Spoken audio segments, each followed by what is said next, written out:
Bonjour à toutes et à tous et bienvenue dans ce nouvel épisode de WWE News.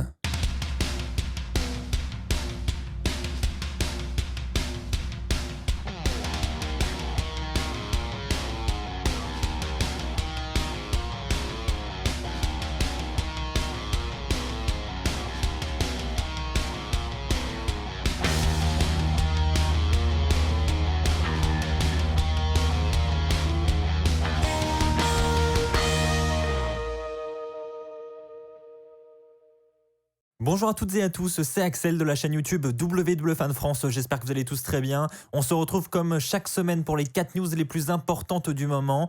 Avant cela, je tiens à vous informer que demain sortira très probablement la vidéo révélation sur l'Undertaker du podcast qu'il a tourné avec Stone Cold Steve Austin. Il s'agit d'un podcast de plus de 2 heures, on y apprend énormément de choses. J'ai donc décidé de vous en faire une traduction en français, donc ça devrait sortir dès demain. Donc pour ne pas manquer cette vidéo, n'oubliez pas de vous abonner. Ceci étant dit, c'est parti, on commence avec la première news. Pour commencer, je vais parler avec vous de l'un des gros clans de la WWE en ce moment. Je parle évidemment de Hurt Business.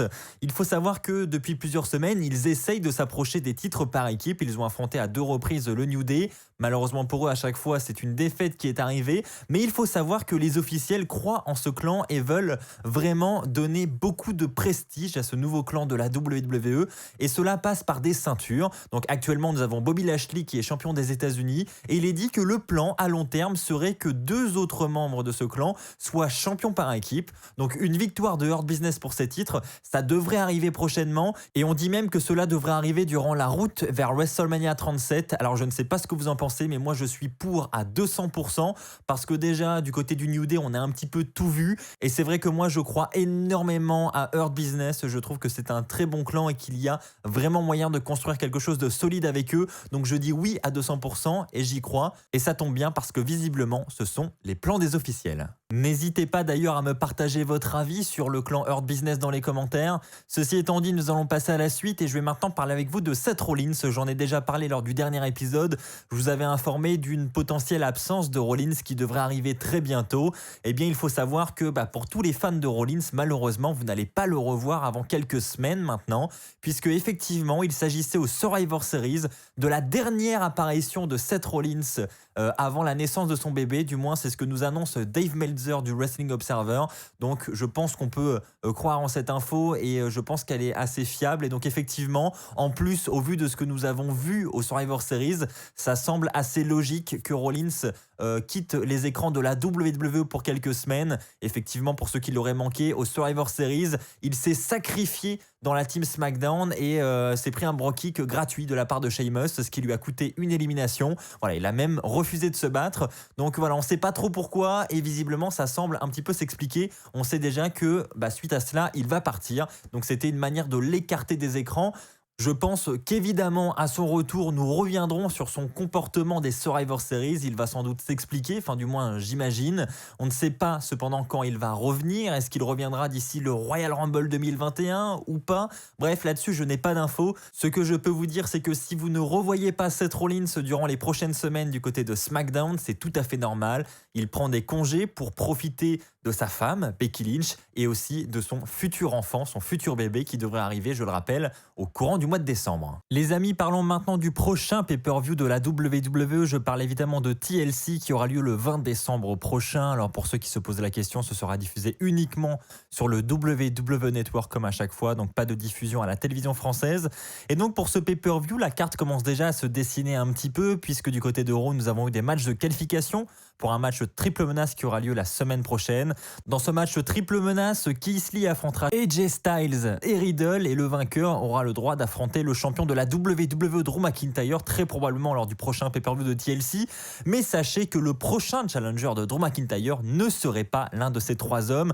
Effectivement, c'est Dave Meltzer qui nous rapporte cette information.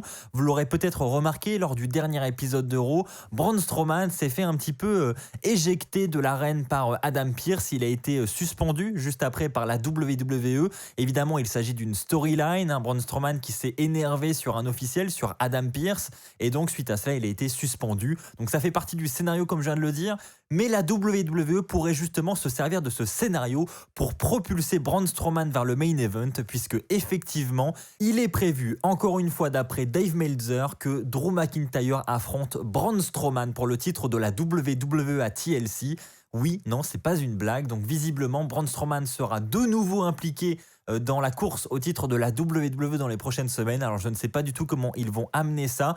Très certainement avec une intervention de Braun Strowman lors du match triple menace de la semaine prochaine à Raw. En attendant, je ne sais pas ce que vous en pensez, mais moi j'ai hâte de voir ça et c'est une belle surprise parce que voilà, je n'avais pas trop d'idées pour la suite du titre de la WWE et visiblement on apprend que c'est Braun Strowman qui est dans les petits papiers actuellement et ça fait plaisir je trouve.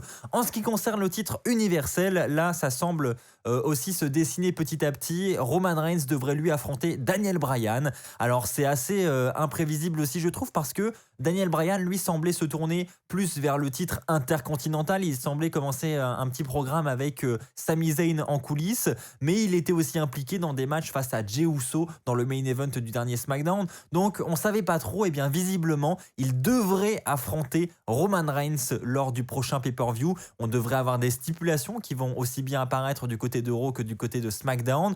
Je ne peux pas vous en dire plus pour le moment, mais en tout cas, sachez que ces deux matchs, Drew McIntyre contre Braun Strowman et Roman Reigns contre Daniel Bryan pour le titre universel, sont deux matchs qui sont actuellement prévus pour le prochain pay-per-view le 20 décembre prochain. Et enfin les amis, pour terminer cet épisode de WWE News, tournons-nous du côté du Royal Rumble 2021 avec les premiers vainqueurs qui semblent se dessiner.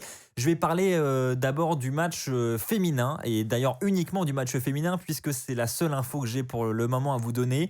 Elle va concerner celle qui pourrait justement remporter ce Rumble match féminin en 2021 et je vais parler de Lana. Alors non, vous ne rêvez pas, Lana serait bel et bien dans les petits papiers de Vince McMahon pour remporter le Royal Rumble match féminin.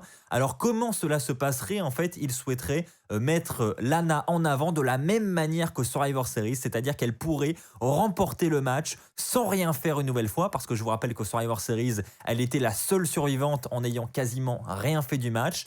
Eh bien, ils auraient le même style d'idée pour le Royal Rumble match où Lana pourrait entrer à la 30e position et attendre que les dernières catcheuses sur le ring s'éliminent elles-mêmes avant de rentrer dans le ring pour remporter le match en n'ayant strictement rien fait. Alors, est-ce que ça va se confirmer dans les semaines qui arrivent? On va le voir, mais en tout cas, j'espère honnêtement, d'un point de vue personnel, de tout cœur que cela ne va pas arriver parce que j'aime bien Lana. Mais bon, honnêtement, je ne suis pas fan de son programme actuellement. Je trouve ça assez ridicule. Et avoir Lana dans un match pour le titre féminin à WrestleMania, honnêtement, je trouve que c'est vraiment pas vendeur et je n'y crois pas beaucoup. Donc je pense vraiment que cette info qui nous vient de Brian Alvarez, qui est assez connu aussi dans le monde du catch, est vraiment à prendre avec des pincettes. Et perso, ça me semble assez irréaliste surtout. Voilà, je veux bien qu'il fasse confiance à Lana et qu'ils aient envie de la mettre au sommet. Mais de là à lui offrir le Rumble, perso, j'ai un peu de mal à y croire. Mais voilà, c'est une info. Donc je tenais à vous la donner telle qu'elle est et puis vous avez en plus mon avis personnel. Voilà les amis, c'est ainsi que va s'achever ce nouvel épisode de WWE News. J'espère que cet épisode vous aura plu. Si c'est le cas, comme d'habitude, lâchez un pouce bleu et puis n'oubliez pas de donner votre avis et de partager votre avis dans les commentaires aussi sur toutes ces news, c'est très important. Merci à tous. N'oubliez pas également le concours des 90 000 abonnés qui se termine très bientôt désormais, donc foncez pour ne pas manquer cette chance de remporter une ceinture de la WWE. On se retrouve dès demain. D'ici là, n'oubliez pas, soyez toujours très très fiers d'être fan de catch. Allez, bye tout le monde.